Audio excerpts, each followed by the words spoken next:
ये कहते हैं कि भैया क्या क्यों नहीं ली, क्रेटा क्यों ली, ये ली वो ली। लेकिन भाई जब लॉन्ग टर्म ओनरशिप एक्सपीरियंस के बारे में पता चलने वाली बात आ गई ना, तो आज हमारे पास भाई इससे बेहतर गाड़ी क्या हो सकती थी। अभी थोड़ा सेकंड हैंड गाड़ियों पे भी भाई जोर डालेंगे कि किस कंपनी का लॉन्ग टर्म बुढ़ापा कैसा है। और जहाँ पे बात आ गई ना भाई इस लोगों की, वहाँ पे भाई इसको बहुत ज़्यादा बदनाम तरीके से देखा जाता है कि टाटा का बुढ़ापा बहुत ही ज़्यादा बेकार है। आज जो टाटा है ना भाई इतनी तरक्की कर चुका है कि अभी उन्होंने हाल फिलहाल अपनी ईवी लॉन्च करी है, जिसमें 500-600 किलोमीटर की वो रेंज क्लेम कर रहे हैं। पूरी बड़ी एसयूवी आ गई, 21 लाख रुपए से उसकी प्राइस है। एक चीज़ बहुत कॉमन है भाई, टाटा ने आज तक भी अपना लोगो चेंज नहीं करा है। तो ये फैमिली आई है हमारे पास भाई, टाटा कौन सी गाड़ी है ये भाई, बहुत भाइयों को तो पता ही नहीं चलता। सर ये टाटा बोल्ट है। बोल्ट, टाटा ये बोल्ट। उधर से देखोगे तो ये गाड़ी आपको लगती है भाई जैसे इंडिका है। देखो आपको सेम इंडिका जैसे फील आती थी, मतलब ज़्यादा पुरानी नहीं है भाई ये, इसको अभी 10 साल भी नहीं हुए हैं और ये डीजल वेरिएंट है अपनी। तो आज इसका पूरा एक्सपीरियंस अगर आप भी टाटा लेने वाले हो तो सर से बढ़िया तो हमें कौन ही बता पा। ये he is a hardcore Tata lover. कोई फोक्सवैगन का फैन होता है, कोई फोर्ड का, कोई किया का, कोई महिंद्रा का, भाई ये टाटा के फैन है भाई। अब मैं ऐसा क्यों कह रहा हूँ, जब से मैंने ये गाड़ी ली है उससे पहले भी मैंने एक गाड़ी और ली थी टाटा इंडिका विस्टा। तो उसका परफॉर्मेंस देखने के बाद में फिर मैंने ये जाकर के सोचा कि क्यों ना वापस दोबारा टाटा में ही जाया जाए। और उसके बाद फिर मैंने ये टाटा बोल्ट, उस टाइम ये गाड़ी नई लॉन्च हुई थी तो मुझे लग नहीं रहा था कि भाई ये गाड़ी को चल पाएगी। लेकिन जब से मैंने इसका यूज किया है, मतलब रनिंग बहुत ज़्यादा की है मैंने इसकी, डे नाइट मैंने इसको चलाया है। और उससे जाकर के मुझे पता चला कि अब जो गाड़ी है टाटा की इतनी बेस्ट क्वालिटी है, सेफ्टी पॉइंट से तो बहुत ही बेटर है। क्या बात कर रहे हो आप, सेफ्टी पॉइंट से तो बहुत बेटर है। सेफ्टी तो ठीक है लेकिन मुझे इस बात पे भरोसा नहीं होता कि परफॉर्मेंस और वो क्वालिटी वाली चीज वो आप मेरे को आज गलत प्रूव करो।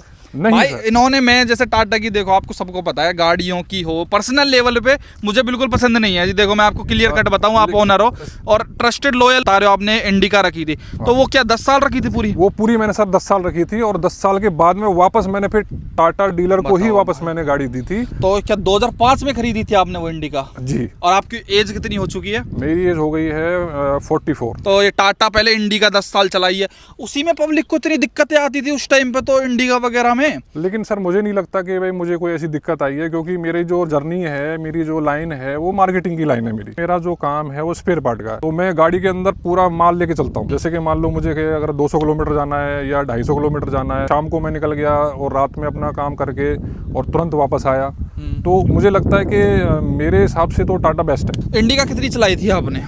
पूरे 10 साल चलाई मैंने, मतलब किलोमीटर वाइज 2 लाख के किलोमीटर। 2 लाख किलोमीटर चलाई आपने? 2 लाख किलोमीटर। इंडिका में कोई इशू नहीं आया? उसमें कोई इशू नहीं आया। उसमें सिर्फ एक बार इशू आया था, वो था सिर्फ वाटर पंप का। तो वाटर जो पंप था उसकी सील लीक कर गई थी, तो जिसकी वजह से थोड़ा सा इंजन हीट हो गया था उसको। तो इस वजह से वो मुझे वापस कंपनी में देनी पड़ी। क्या एक्सचेंज वैल्यू लगाई थी उस टाइम पे उस गाड़ी? उस टाइम उन्होंने लगाई थी 1.5 लाख रुपए के आसपास। और ये कितने की थी? और ये थी करीब 6.5 के आसपास। तो आपको लगभग ये गाड़ी 5 लाख रुपए की पड़ गई थी। हाँ। 6.5 के हिसाब से भी गाड़ी कहीं ना कहीं महंगी नहीं है, मतलब उस 2015 के हिसाब से सोची जाए तो। नहीं, उस टाइम जो वर्जन जो आया था ना ये, उस टाइम के हिसाब से मुझे बहुत बेस्ट लगा, क्योंकि पहली वाली जो टाटा इंडिका विस्टा थी उसमें वेट ज़्यादा था, तो वेट की वजह से वो गाड़ी बहुत ज़्यादा हैवी थी। और उसके बाद में जब ये नया वेरिएंट आया तो उसमें इसका वेट थोड़ा घट गया। 2015 मतलब टाटा बोल्ट भाई एक ऐसी गाड़ी है ये जिसके बारे में बहुत सुना ही नहीं होगा, बहुत लोगों ने तो मतलब बहुत भाइयों ने सुना ही नहीं होगा। और ज़्यादा पुरानी बात नहीं है, 15 में तो मेरे ख्याल से if I am not wrong Swift, reads, Baleno, हाँ उस टाइम थी। उस टाइम स्विफ्ट का था और स्विफ्ट के साथ साथ में एक डिजायर थी। तो वो मैंने दोनों गाड़ियाँ देखी थी, तो मुझे जो ज़्यादा बेटर लगी अपने हिसाब से, अपने काम के हिसाब से, तो मुझे ये टाटा इंडिका बहुत ज़्यादा बेस्ट लगी। टाटा बोल्ट भाई साहब देख रहे हो यार, बहुत बेस्ट लगी मुझे भाई। मारुति जहाँ पे बंदा छोड़ दिया, मारुति मतलब हद। ये डीजल है आपका, ठीक है, और डीजल में जो वो 1.3 लीटर का DDI इंजन आया करता, सब गाड़ियाँ धुआंधार बिकती थी उस टाइम, तो मारुति की बढ़िया पकड़ थी। हाँ, उसमें मारुति के साथ साथ में जो मारुति में जो इंजन था स्विफ्ट में, दोनों में सेम इंजन था, तो यही जेट वाला इंजन ही इसमें लगाया था। तो इसकी सर्विसिंग भी बहुत बेटर है। सर्विसिंग में ऐसा नहीं है कि कोई बहुत ज़्यादा खर्चा हो या फिल्टर में ज़्यादा खर्चा हो या इंजन ऑयल में ज़्यादा खर्चा हो। सर्विसिंग में कोई ज़्यादा खर्चा नहीं है, वो सेम सबका सेम ही रहता है। कि टाटा ने जो इस टाइम जो डिज़ाइन निकाले हैं और टाटा ने जो सेफ्टी फीचर्स निकाले हैं, कि मुझे लगता है कि मुझे वापस जो है टाटा में ही जाना पड़ेगा। ये आपको डिजाइन सा मिलता था एकदम बेसिक सा, ऐसा लगता था कि जैसे टाटा सीरियस ही नहीं है इंडियन मार्केट को लेके, लेकिन जिस तरीके से उभरे हैं भाई वो लोग, हद ही पार कर दिया उन्होंने। तो ये गाड़ी कितनी चला चुके हो अभी तक आप टाटा? 2 लाख से ऊपर चला चुका हूँ। 2 लाख किलोमीटर ये गाड़ी चल चुकी है। और बाकी मैंने कोशिश ये की है कि इसकी जो सर्विसिंग है ना वो मैंने टाइम टू टाइम कराई है, और जिसकी वजह से ना तो इसकी एवरेज पे कोई फर्क पड़ा है और ना ही इसके मेंटेनेंस में कोई फर्क पड़ा है। तो जो लोग कहते हैं रिलायबिलिटी में टोयोटा वोयोटा फोर्ड hyundai के इंजन को, टाटा भी 2-2 लाख किलोमीटर चल रहा है, और क्या चाहिए कि सही तो है इसका बुढ़ापा। बहुत बेस्ट है मेरे हिसाब से। जो मैंने अपना जो यूज वाला जो एक्सपीरियंस है मेरा, पहले भी मैंने 10 साल टाटा चलाया और अब भी मैंने ये 10 साल टाटा चलाया, उसको दोनों को मिला करके मेरा जो अपना एक्सपीरियंस यही कहता है कि टाटा इज बेस्ट। भाई हार्डकोर यूजर हैं, ऐसे नहीं कि भाई घर में खड़ी है कभी कभार चलेगी। नहीं सर, ये पर डे चलती है, पर डे। कोई ऐसा दिन नहीं है शायद जिस दिन ना चलती हो। अभी लोड कहने का मतलब कि हाँ, मैंने इससे बहुत जबरदस्त काम लिया है। भर के जैसे बता रहे हैं, हाँ, भर के चलते हैं। मैंने गाड़ियों से जो अपना जो स्पेयर पार्ट का जो काम है वो भी स्पेयर भी। चलो भाई अब देखते हैं गाड़ी को चला के जरा, टाटा की गाड़ी 10 साल बाद डीजल में कैसी चलती है। श्योर। ये देखो भाई, चाबी कुछ इस तरीके की मिला कर दी थी इसकी। बटन तो सब गायब ही हो लिए इसके, कोई भी बटन नहीं है इसके अंदर, तो दिख ही नहीं रहा। ये ऊपर का बटन है, ये तो फ्लिप की हो गई। ये अंदर के लॉक अनलॉक करने के। ये वाली जो है अंदर वाले जो है, ये चाबी थी बेस से ऊपर वालों के लिए। अच्छा, ये नॉर्मल बेस जो मॉडल है उसके लिए सिर्फ ये सिंपल चाबी। ये एलएक्स वेरिएंट है। हाँ, कवर था और कवर देखो वो निकल गया। तो आपने सेंटर लॉकिंग वगैरह भी नहीं लगवाई थी गाड़ी में? सेंटर लॉकिंग नहीं बस ऐसे ही चला रहे थे आप नॉर्मल से लेके अब तक ऐसे ही चलाया। बस मैंने खाली इसमें गियर लॉक जरूर लगवाया है, वो भी बहुत कम यूज करता हूँ। चलो आओ एक बारी भाई, ये डीजल वेरिएंट है अपना। तो भाई टाटा मतलब उस टाइम तो हम ही 15 साल के थे, और गाड़ी में तो ऐसा गलावट भी नहीं आ रही इधर तो ऐसे कुछ खास। क्या इशू है गाड़ी के अंदर? कुछ इशू वगैरह है कुछ मेजर? नहीं, मेजर आज तक कुछ नहीं आया इसमें। अच्छा, मेजर कुछ भी नहीं है। मेजर कुछ नहीं। ये देखो भाई, गाड़ी का इंटीरियर कुछ इस तरीके से नजर आता है अपना। इसमें यहाँ पे आपको लगानी पड़ती है इसकी कि ये वाली जो है वो स्टार्ट बटन वगैरह का तो कोई फीचर उस टाइम पे आता नहीं था, सिंपल एकदम। और ये इसका ये डीजल इंजन स्टार्ट कैसे नहीं हो रही है? हो जाएगी, 1-2 बार करोगे। सेल मारना पड़ता है क्या लंबा इसके अंदर? नहीं हो रही है तो उठा ही नहीं रही। ये देखो भाई, आप मतलब करती है या अभी कर रही है? करती है थोड़े बहुत ये भी। ये 10 साल हो गए ना पूरे इसको। हाँ। अच्छा, सुई हुई भी ऐसे चढ़ती है? बिल्कुल। और 8000 तक मार्किंग है डीजल में। पेट्रोल तो नहीं है कहीं? हो गई भाई, स्टार्ट हो गई ये गाड़ी। अब भाई स्टार्ट भी कैसे नहीं होता, ये इंडिया का सबसे ज्यादा यूज होने वाला डीजल इंजन है। आप कहोगे हैं टाटा वोल्ट इतनी कहां बिक गई, हमने तो आज पहली बार वीडियो में सुना है। भाई एक्चुअली ये वही इंजन है जो आपको मारुति सुजुकी स्विफ्ट, डिजायर वगैरह इन सब में देखने को मिलता था, बस नाम बदल दिया। जैसे टाटा ने इसका नाम रखा क्वाड्रा जेट डीजल इंजन। ये फिएट वाला ही इंजन है 1.3 लीटर का, बस मारुति जी ने जो नाम रखा था वो था DDIS इंजन। टाटा मोटर्स ने रखा क्वाड्रा जेट, और फिएट का जो था मल्टी जेट इंजन था। ये टाटा की ना बहुत सारी गाड़ियों में आता था same engine. Tata indica, Vista, Tata मांजा, टाटा जेस्ट, बोल्ट, इंडिगो और नेक्सॉन में भी आया था जो इनिशियल प्रोटोटाइप उसके थे। मारुति ने तो भाई जितना इसको यूज किया उसकी तो होड़ ही नहीं हो सकती। स्विफ्ट में, स्विफ्ट डिजायर में, रिड्स, एटी का जो पुरानी जनरेशन थी, सियाज में पुरानी जनरेशन वाली में, इवन एस्क्रोस जो फर्स्ट जनरेशन थी उसके अंदर भी ये इंजन था। मतलब बहुत ज्यादा माइलेज वाइलेज के लिए मशहूर था भाई। ये फिएट ने बनाया था भाई ये engine. Suzuki, Tata, general Motors, Chevrolet सबको लाइसेंस पे दिया था। बहुत पावरफुल इंजन था भाई ये हैचबैक के हिसाब से ना। उस टाइम पे 1248 सीसी का 4 सिलेंडर टर्बोचार्ज इंजन था। 75 PS निकालता था, 190 Nm का टॉर्क। उस टाइम के हिसाब से बहुत तगड़ी पावर फेंक के देता था। इवन जब फिएट बिकती थी ना, उन्होंने भी पुंटो, लीनिया और अर्बन को ऐसी टाइप की गाड़ियों में दिया था। शेवरोले की जो वो आती थी बीट, उसमें भी आता था। सेल डीजल में भी इंजन आता था। सबसे मेन इसकी बात थी कि फ्यूल एफिशिएंसी बहुत तगड़ी देता था, 20 से 25 तक आराम से, और रिलायबिलिटी की तो भाई कहने की। लेकिन 2020 के बाद ना BS6 नॉर्म्स आने के बाद मारुति ने इस इंजन को डिसकंटिन्यू कर दिया, और टाटा ने भी भाई। ये भाई गियर नॉब हो गया इसका, इस तरीके से इंटीरियर आया करता था।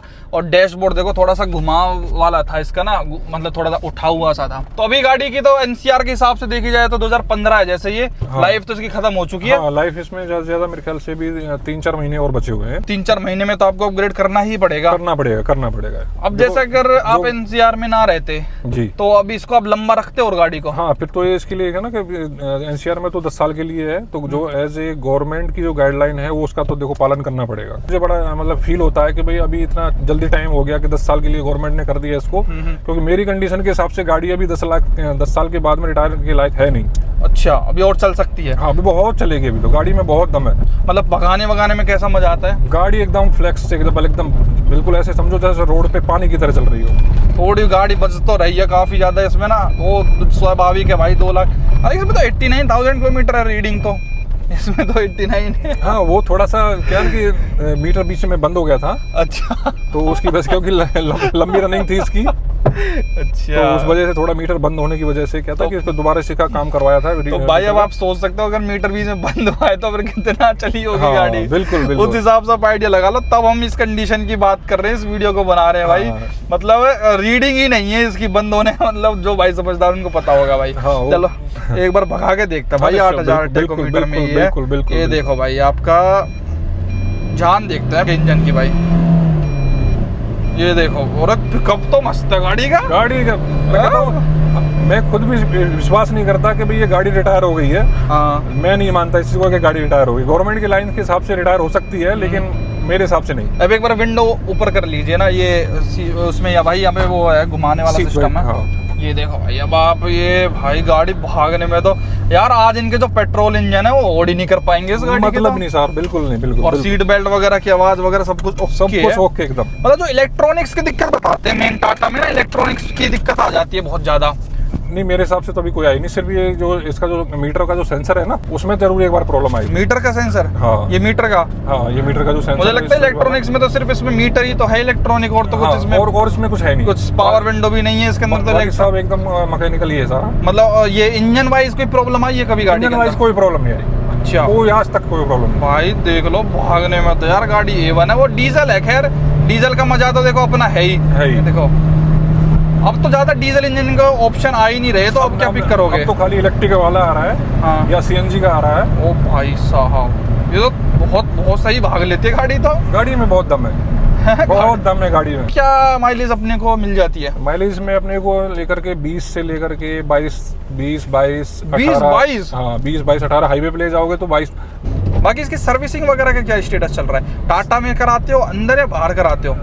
कभी तो जैसे कि मान लो कि अगर कोई ज़्यादा कोई प्रॉब्लम सी महसूस हो रही है अगर आपको, हाँ। तो फिर टाटा के अंदर करा देते हैं। हाँ। और अगर ये कभी नॉर्मल अगर आपको जैसे मान लो कोई रनिंग ज़्यादा करनी है, 600-700 किलोमीटर जाना है, तो उससे पहले हम कहीं बाहर में थोड़ी बहुत सर्विसिंग करवा के, ऑयल वगैरह फिल्टर वगैरह कुछ करा के, और फिर अपने निकल जाते हैं साइड पे। और क्या कॉस्टिंग बैठ जाती है इसकी बोल्ट जैसी गाड़ी की? करीब 3,500 रुपये के आसपास में इसकी बैठ जाती है। 3,500 रुपये में सर्विस करवाओ, सर्विस करवाओ और खूब चलाओ। तो अब क्या मार्केट में, अब जैसे अब आपको 3-4 महीने बाद तो अपग्रेड गाड़ी करनी पड़ेगी। तो क्या ऑप्शंस देखते हो आप? मैं अभी वापस से टाटा को ही देख रहा हूँ फिलहाल तो, क्योंकि टाटा में भी इतने अच्छे मॉडल आ गए हैं, सीएनजी में भी आ गए हैं और इलेक्ट्रिक भी आ गए हैं। तो मैं ये सोच रहा हूँ कि अगर एनसीआर में अगर गाड़ी को चलाना है तो इलेक्ट्रिक पे ही जाना ठीक रहेगा। इलेक्ट्रिक पे जाओगे अब इस बार? हाँ इस बार इलेक्ट्रिक पे जाना पड़ेगा। इनकी टियागो वगैरह, नेक्सॉन ईवी वगैरह। हाँ इसे नहीं, अभी एक और गाड़ी आई है, एक नई गाड़ी टाटा की, हैरियर ईवी। हैरियर से भी एक ऊपर गाड़ी आई है, कर्व शायद। हाँ। तो मैं सोचता हूँ कि शायद इस बार कर्व को देखा जाए। और कोई ब्रांड ही ट्राई नहीं करना? नहीं और करने, क्योंकि मैंने भी देखा है तो उनके हिसाब से ना गाड़ी में वो मुझे इसके मुकाबले वो गाड़ियों में मुझे वो दम सा नहीं लगा। अच्छा कि भाई जो टाटा का जो मुकाबला कर सके, बॉडी वाइज कर सके या सेफ्टी वाइज कर सके या पिकअप में हिसाब से कर सके। तो मतलब टाटा से फुली सेटिस्फाइड हो आप? टाटा से फुल टाटा के अलावा किसी पे नहीं जाना? कोई मारुति पे रहता है भाई, कोई मतलब हद है भाई। मैं टाटा के आज पहले ऐसे कस्टमर से मिला हूँ अपने जीवन काल में, तो टाटा के इतने बड़े मतलब फैन कहो, भक्त कहो, कुछ भी कह सकते हो, जो 20 साल से सिर्फ टाटा में जुड़े हुए हैं और किसी कंपनी को भी कोई मतलब चाह ही नहीं किसी कंपनी में जाने के लिए। सबका अलग अलग एक्सपीरियंस रहता है अपने हिसाब से। तो ये इसमें एंजॉय कर पा रहे हैं, बड़ी अच्छी बात है भाई। ठीक है सर, बहुत बहुत धन्यवाद अपना पूरा एक्सपीरियंस शेयर करने के लिए, वीडियो देखने के लिए भाई आपका बहुत बहुत धन्यवाद। Thank you so much.